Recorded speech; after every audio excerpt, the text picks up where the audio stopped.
We're not here to detail every inch of it to within an inch of its life. Inch. Just to get to know your wash.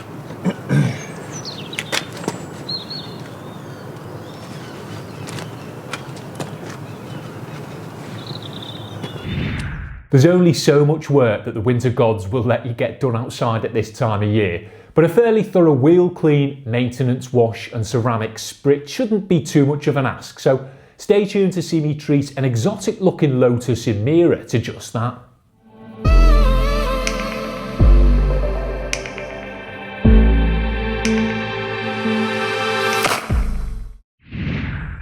So I was made up when the owner of this recently acquired British beast reached out to see if I'd be up for spritzing it over with the Gtechhniq ceramic sealant he'd picked up to try and keep it looking sharp over the coming weeks and months. And while apart from the wheel barrels and brake calipers it wasn't particularly dirty, there was no way I was going to turn down the opportunity to get my hands on a realistic dream car like this that I could defo see myself hopping into and out of should the algorithm ever shift and start generating proper penny sweet money.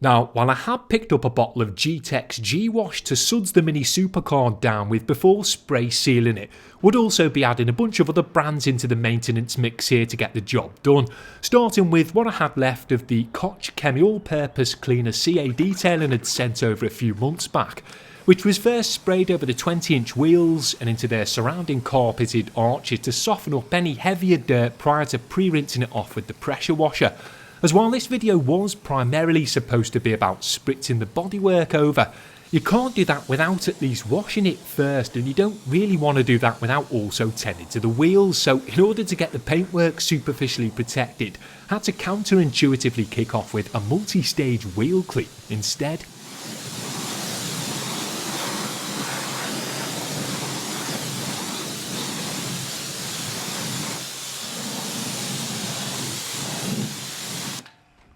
Once pre-cleaned, the split spoke wheels were then treated to Turtle Wax's Reactor all-wheel cleaner, which I've featured a fair few times now and will continue to do so as I've still got a couple of litres of it to get through, which was worked in with a bunch of different brushes that you can find linked in the description below, as well as a small shampoo primed wheel mitt to ensure all areas were adequately accessed. And while the wheels themselves responded well to a contact clean, the chunky yellow brake calipers, at only 2 and a bit years and 6,000 miles old, already needed a bit more attention than I could realistically give them here, as even with a spritz of dedicated wheel acid remained somewhat ingrained and stained, which was a shame, but something I'd have to overlook if I wanted to get the spray sealant applied. Yeah, I could spend half an hour on these alone, on each corner. I haven't really got the time, so... That's that gone.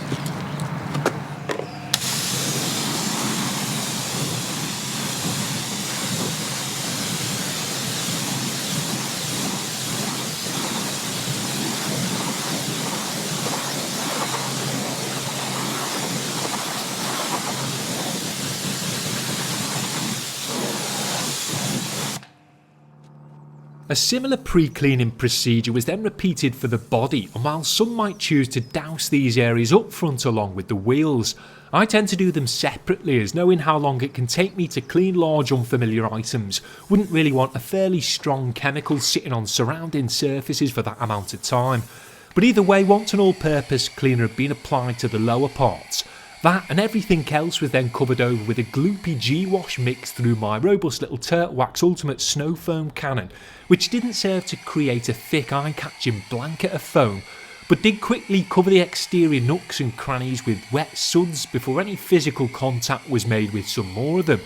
but not before that concoction was thoroughly rinsed off after having a minute or two to soak, to ensure the nearly new surfaces were as clean and free from loose dirt as they realistically could be, as if you don't have adequate light in the moment to assess the true state of the paintwork, it's best to assume it's relatively swirl free and then clean it accordingly.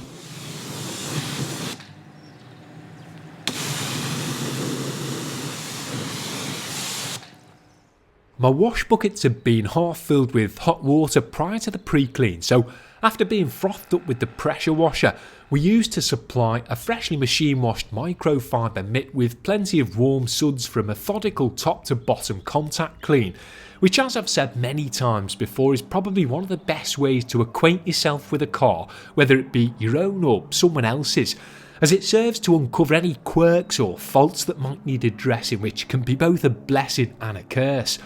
Although a full decontamination wash is best for cars that are new to you, didn't realistically have the time to be faffing with extra chemicals, brushes and additional rinses here if I wanted to get panels sufficiently spray sealed and buffed back too, so just cracked on in more of a single stage suds maintenance fashion instead.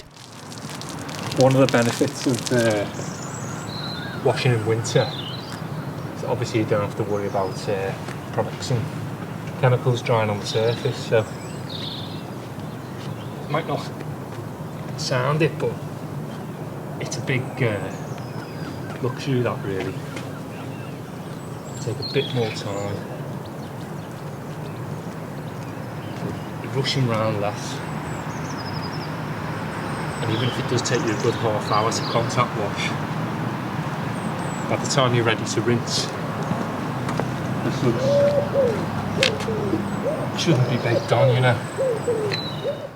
While vents and scoops should ideally be swished out by hand if possible, as the air they channel isn't perfectly clean, you want to be careful working in and around them, as they can quite often conceal small scratchy stones that have been swallowed or flicked up by the tyres that will spell game over if they get caught up in your mitt. So would recommend either using a separate item for these areas or dealing with them towards the end of the process, but such are the joys of cleaning aerodynamically sculpted cars like these.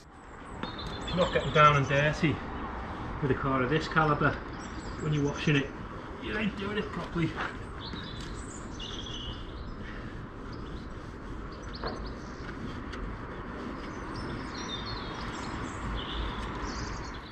Following the methodical down and dirty contact wash, the car was treated to one last thorough pressure rinse to ensure the lingering suds and any dirt dislodged by and encapsulated within them were removed. And although multiple cold water rinses performed at this time of year can get a bit tedious, this last one did confirm that the Emira's panels weren't really sporting any obvious hydrophobic protection, which was bad in that it suggested the car hadn't received much in the way of detail and related TLC for the first few years of its life, as a proper coating applied when new would still likely be apparent,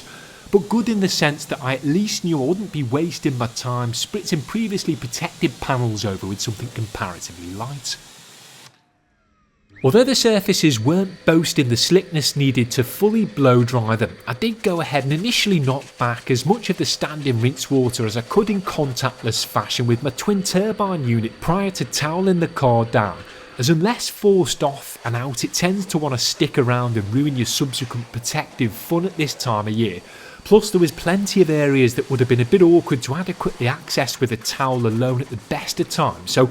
breached the piece with the Bruhl for about 5 minutes, prior to finishing things up with a nice soft reservoir item from MCR, which, as far as I'm aware, you can still get 10% off the cost of with the code linked below. Not going too mad, but still doing enough to ensure that by the time it came to buffing any spray sealant, there wouldn't be much if any stray rinse water left to get in the way.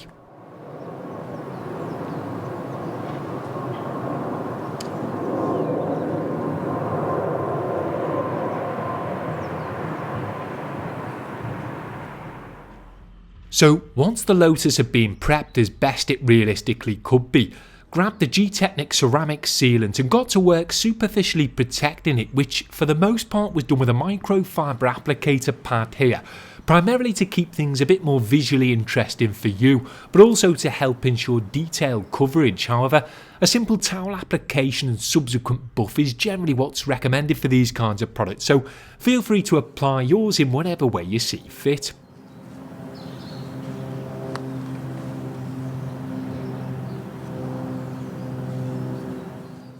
I went ahead and buffed it off the surface pretty much as soon as it had been uniformly spread over it, as while it could have technically been left to sit for a moment or two here, didn't think doing so in 4-degree conditions would have made much of a difference. And while I probably made more of a meal of removing it than is strictly necessary, as it seemed to be pretty foolproof to work with, just wanted to ensure I got things as streak and smear free as possible up front, as I likely wouldn't have the chance to treat the car to a final buff and capture a bunch of crisp aftershots before the unsightly damp settled. While it can be directly applied if working in calm or controlled conditions, being ceramic infused, it makes more sense to spray it onto your towel or applicator first and eliminate the possibility for unsightly and potentially stubborn cross-contaminatory splatter. And if I bothered to read the directions before getting ahead of myself here, I would have realised that I could have used this stuff as a drying aid as well and got 2 layered applications on for no real extra effort. But either way, it's good to know that things can easily be kept topped up with a quick wet surface spritz following a routine maintenance wash.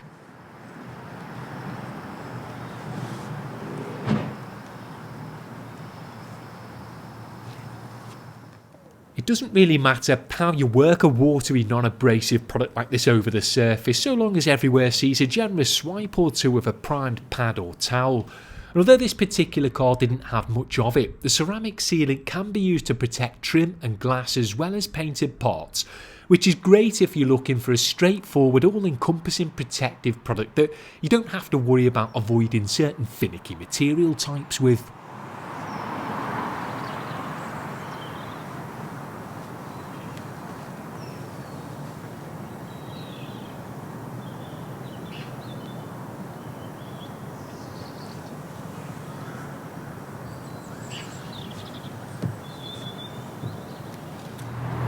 No point doing the paintwork and trim if you're not going to do the glass as well.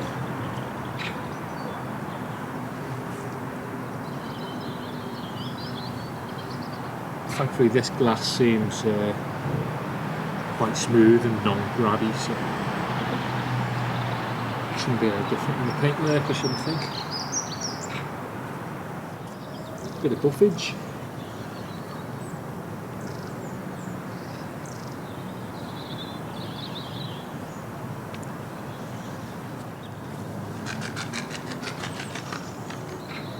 Job's a good one.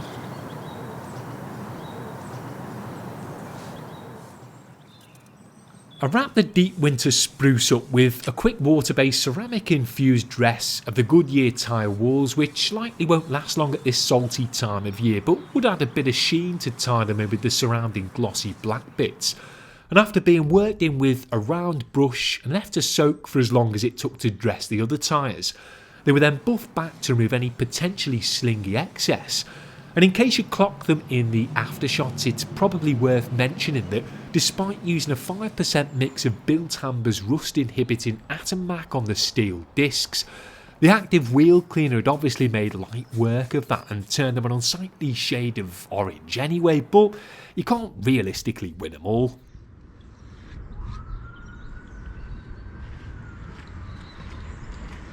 Oh. So outside of chatting and faffing with the cameras, spent about 4 hours on the Emira, basically just doing exactly what I would have if it was my own recently acquired car. Now, with a couple of years being long enough for dirt to really dig in, there's plenty more to potentially get done, so let me know if you'd like to see me revisit this motor, possibly to deep clean and protect its light coloured leather and matted Alcantara steering wheel. But for now, the Emira's Seneca blue and gloss black panels were looking more than sharp enough for a rainy dockside cars and coffee debut a few days later.